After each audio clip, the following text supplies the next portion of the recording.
Recently, I completed and filmed for my channel the West Highland Way. On the last day of this incredible 96-mile hike, I approached Fort William, and the Deardale Ironage fort came into view. I wanted to investigate and take the short detour off the trail, but time was against me, and I needed to complete my journey.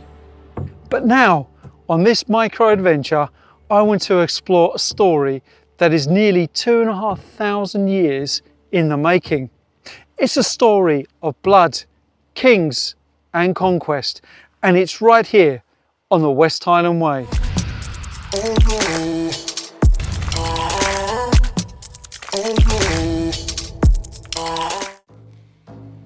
Then, back home, I started to do some research and became more intrigued about Deardale's history. I realised this was no ordinary archaeological site and located only 5 miles south of Fort William in the heart of Glen Nevis. I had to return. And I'm also getting some spectacular views of Ben Nevis, the highest mountain in the UK. The hill fort rises to an altitude of just over 350 metres. It's accessible to most people. All you need probably is a packed lunch and some waterproofs. I also know that just down there on that green patch was where they filmed one of the key scenes of Braveheart.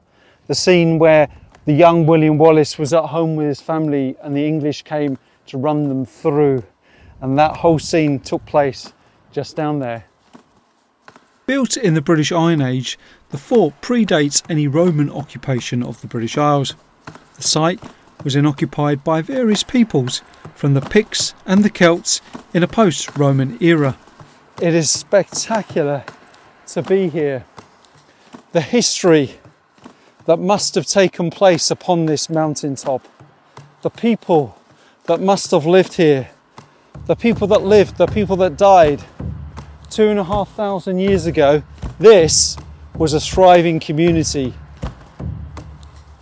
There are many hill forts situated in Scotland, and there were no doubt places of prestige and power, and probably home of the local chieftains. You can just about make out the contours of the fort. It's hard to see, even with the drone, because of the lack of contrast in the sky, but you can definitely make out where the walls of this Iron Age fort would have been. And it's the walls that make this fort exceptionally unique. The walls of Deardale Fort are vitrified. Now that means that the rocks have melted and seized together, and you need over 1,000 degrees Celsius for this to happen. So the question is, 2,500 years ago, how or why did the walls become vitrified? And it's that question that has not only led to some fantastic conspiracy theories ranging from solar flares coming from the sun to aliens melting the rocks with lasers, but it's also led to some serious archaeology on Deardale, and in fact many of the vitrified forts to be found in Scotland and indeed other parts of the world. Why did our ancestors melt the rocks together? Was it to increase the strength of the building by fusing the rocks together? Or were they just random accidents where the ramparts and supports and the surrounding structures accidentally caught fire or were deliberately set fire in a way of sacking the fort? And that intense heat vitrified and melted these rocks together. And that's the beauty of archaeology, and that's the beauty of Deardale. Even with all the science and all the studies, we'll never really understand the legends and the myths of the vitrified forts, and Deardale being at the heart of one of those. Many studies have taken place atop Deardale, none more so than the archaeologists in collaboration with the Nevis Landscape Partnership.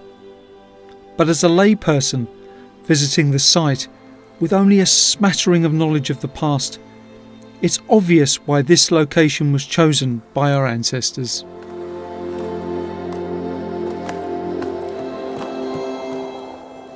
There is something magical about this place.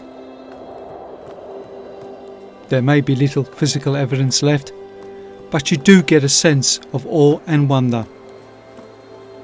A sense of a life once had. A sense of an era long gone.